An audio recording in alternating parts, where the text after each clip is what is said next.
Hi everyone. Hi guys. Lovely to see you again.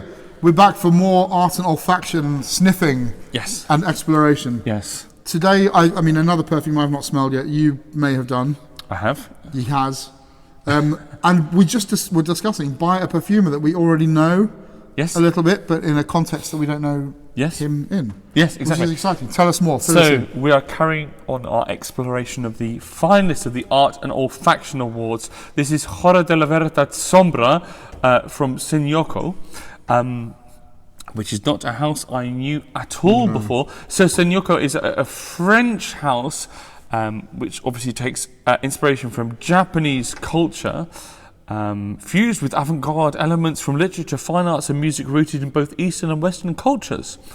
There you go. That's quite a lot to put into a perfume. That is a lot to put into a perfume. And the perfumer was Ewan McCall, who's, I think he's done most of the fragrances for Senyokô, but we were recently introduced, we tried some of the fragrances from Joram Studio. Yeah, which is based in Edinburgh. Which is an Edinburgh-based house, which is his, Ewan's kind of baby. Yeah. I suppose. So it's interesting. And some good things there. Some interesting things, some quite bold fragrances, quite a strong sense of personality. Yeah. I think. So this is Hora de la Verdad Sombra. I'm going to fix your jacket there, sorry. Thanks. It was just coming out of the back, and I want this man to look smart and sharp when we're smelling perfumes. Thanks. Carry on. I ordered, so in getting these samples, as I said in our explanatory video, it's been quite difficult to source some of these samples. This is one where I ordered 2 ml samples from France, only to realise that you can actually get them in Bristol, in Shimo Mesa. But you can get Brie in Bristol. It's much more fun to go to France to get it. So could I pay the extra? Anyway, so this is Hora de la Verdad, means moment of truth. Sombra means shade. I'll just read you a little bit before I give you a spray, just because this is a rare thing. I really enjoyed the first 30 seconds of this. Okay. So I will finish reading first. So, an homage to Ernest Hemingway's 1930s non-fiction book Death in the Afternoon, Hora de la Verdad introduces the essence of bullfighting in its relentless fragrance, battling the sense of the world all day long, stirring in your passions, much like those that blind the bull to its matador. To the blood for the swords, I crave a coup de grace. Wow. So, yeah, exciting stuff. I've worn this a few times on skin. I've had a couple of wearings. Joe has not smelled this before. He doesn't know what the notes lists are. So Joe's going to... I was in a field once with a cow. I was quite scared. I don't know if this is the same, but I felt an affinity. Let's have a good few sprays. Damn, love's so heavy on the sprays. Yeah. I like this. Okay. Flip. Oh, God, okay. This is quite room filling. Quite loft filling. Oh, wow, okay.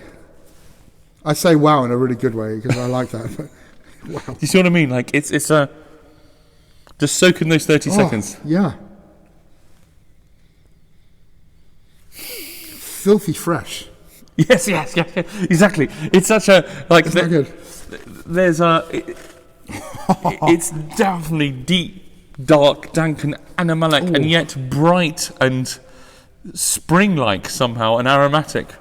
This is one of the rare occasions where I've smelled something that seems really dark and animalic and really light and fresh and sort of virginal and pure at the same time.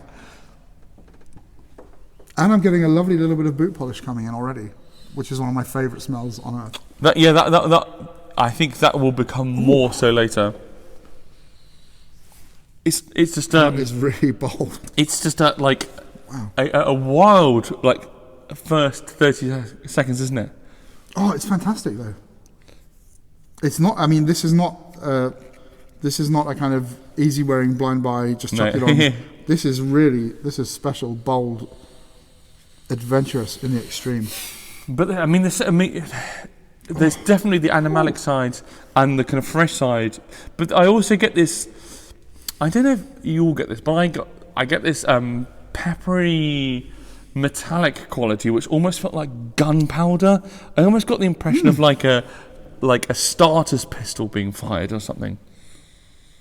I can imagine that. For sure. But in the anus of a cow. Yeah. That's where it's been fired. Yeah. But it's really good. It's that thing I love of a kind of really funky cheese in the background, but with something really bracing that doesn't make you feel too heavy. But I think the after pepper's coming through now. Pepper's big, yeah, pepper's big. But I feel after that initial opening, which is quite animalic, the animalic for a moment retreats, and you go into this weirdly aromatic herbaceous. I can picture it. Yeah. I mean, if you just like smell something else, and then go back there. Do you know what I mean? It's lost that initial animalic bang has kind of receded. It's receded to the back, hasn't it? It's still there for sure, but yeah. It's gone weirdly herbal. Is this like a sort of? Is this a modern day Kouros? Well, a sort of bracing fougere. So yeah, I mean, animalic there are definitely relations, and I think I was going to come to that later, but. One thing is it says, so it notes this blood accord at the top, and I don't get a blood accord at all. I mean, I felt bloody hell when I smelled it. I felt animalic, but I didn't get blood. I get metallic, but I don't get blood. I never could have picked up blood. But blood can taste really metallic, can't it? If you've ever been punched in the nose. But I'm sure there are other fragrances, like the, the Beaufort Tonnerre. I got the blood accord in that. Yeah. And on paper, this sounds quite similar to that, but I don't get. Oh God, that's really good though. Yeah, that's really good. So I feel you have but I do feel after this initial kind of bout of activity, it kind of recedes a little bit, and it becomes this slightly easy wearing kind of aromatic fragrance with almost a kind of hay-like fougere quality. Isn't that interesting? What a bold opening for something that goes in that direction. I mean, not that direction is not exciting. And if you give your nose a break, yeah, and then come back to it. And I really felt like it's this kind of sweet aromatic hay fougere. Yeah, I mean, the more this funk starts to recede, the more I can feel that. The more I feel a sort of powdery barbershop-y. I don't think it goes powder. I think it's more of a sweet barbershop. But I should say, having I've worn this on skin a few times, and it's not the last you get of the animalic components by far. I feel they actually kind of you get initial burst, they go away. And then sometime later, they really kind of come back. I found around 2.5 hours that you start to get this Cuir de Russie kind of character of birch. So that kind of like boot polish thing, the boot polish you said at the beginning, I think comes back more with a bit of castoreum and a little bit of oud to go into a real Cuir de Russie polished boot. You know what I wonder with this a little bit. Some things smell different at certain temperatures, and I feel a bit like this. If I wore this on my skin on a cold day, it would be like like a cold rock, and on a hot day, when I'm thinking of something like Hyrax, an animal that's pissed on the rock, in the bright heat of the sun, it would become more animalic, and then it would recede. Well, it's interesting. I feel it would be kind of. I was gonna. Mention both of those things. One of the things I found about wearing it doesn't smell like Hyrax, but I think it does. It does later. It really gets a Hyraceum quality.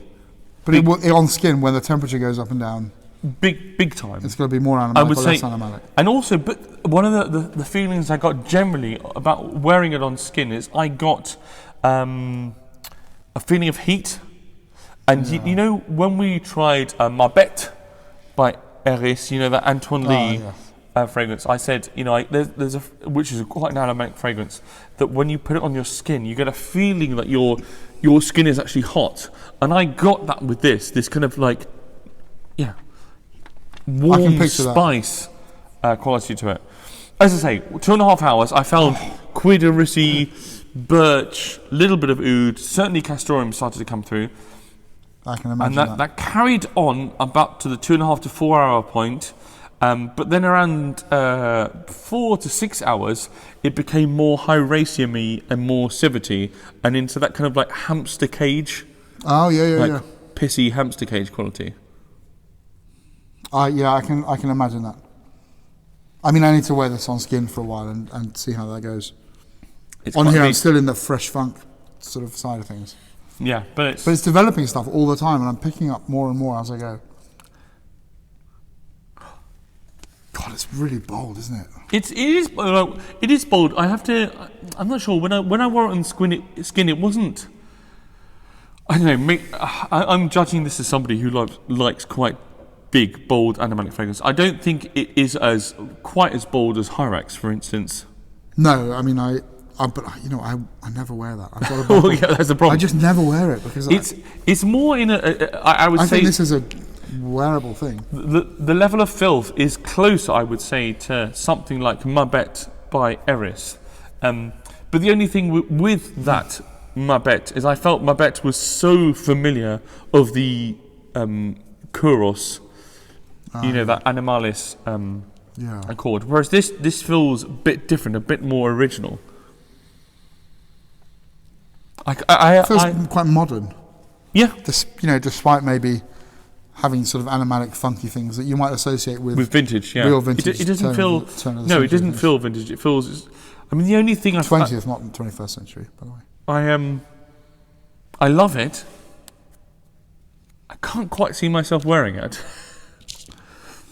Yeah, it's hard with some of these perfumes, isn't it? Because we can love them on a purely aesthetic level. Yeah, as a piece of art. As a piece of art, I love Marla 6, and it is really tragic and hardcore. It's not something I would necessarily always want to go and listen to. And similarly, but I appreciate the masterpiece. I do have perfumes which I like to wear at home, but I mean, this is £220 of 50ml EDP, not X-ray. So this is very expensive. Yeah. I can see why in terms of the quality of what's going on here, but I mean, I don't. That's a different story, isn't it? I don't. Maybe there's oud, but I can't smell oud. I can't smell anything in here which would be very expensive. Really. I have to say, my knowledge of raw ingredients is just not as finely tuned as yours, because you're making stuff and you. Well, can smell but it. unless it's oud or florals or sandalwood, they're your expensive things. Yeah. I don't think there's much of that. I have to say I really like it, but I would be challenged in terms of where to wear this. Yeah. And, what sort of occasions. I think for myself, as a sort of sitting in the house, just smelling myself and watching the development. But would you spend £220 on a 50ml bottle? Not for myself. Not that I'm out for compliments ever, but for something that I will only wear once in a while at home over the evening. And we are people who like animalic fragrances. Yeah. Whereas, going back, I know I keep referring to it, to Mabet by Eris, which is about, it's about 130, so it's quite a lot cheaper. And I have found myself wearing it quite a lot. I do really like it though. Yeah, that opening especially, I just thought, fuck, that was so arresting. But even like Tonnerre by Beaufort, which is somehow as challenging, but because there's something a bit more smoky, fiery, I think it works really well in the autumn. Yeah. Actually, you kind of wear it, bonfire night.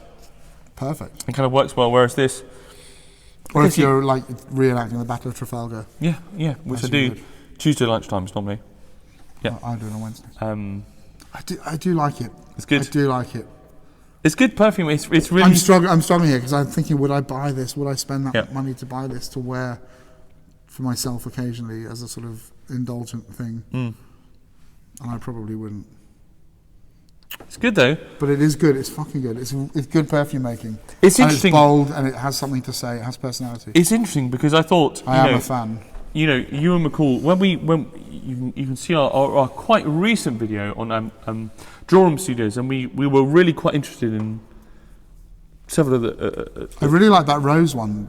Yes. I can't remember the name. But I really enjoyed that. Yeah, and I ended up I bought Trimerous. Yes. Having done the video, and I've really enjoyed wearing it, and lots of his fragrances were really bold. I almost feel it'd be interesting to smell the rest of this line because absolutely. I feel he's gone super bold with this one. But again, those fragrances are about £90 for 30ml. Yeah. So they're much more affordable. Anyway, good stuff. It's really good. It is really good. But I leave feeling slightly in the middle, and I just don't know quite. Yeah. Am I going to buy this? No. But do I love it? Do I find it, interesting and exciting? Yes. Yes. Do I appreciate it? Yes. Yes. And it's also like how. And it deserves to be in this. It absolutely deserves, and it makes you think. How do you judge? This is what we want in perfume. More of this. We want people being interesting, telling a story, pushing things, because we don't. We've complained about.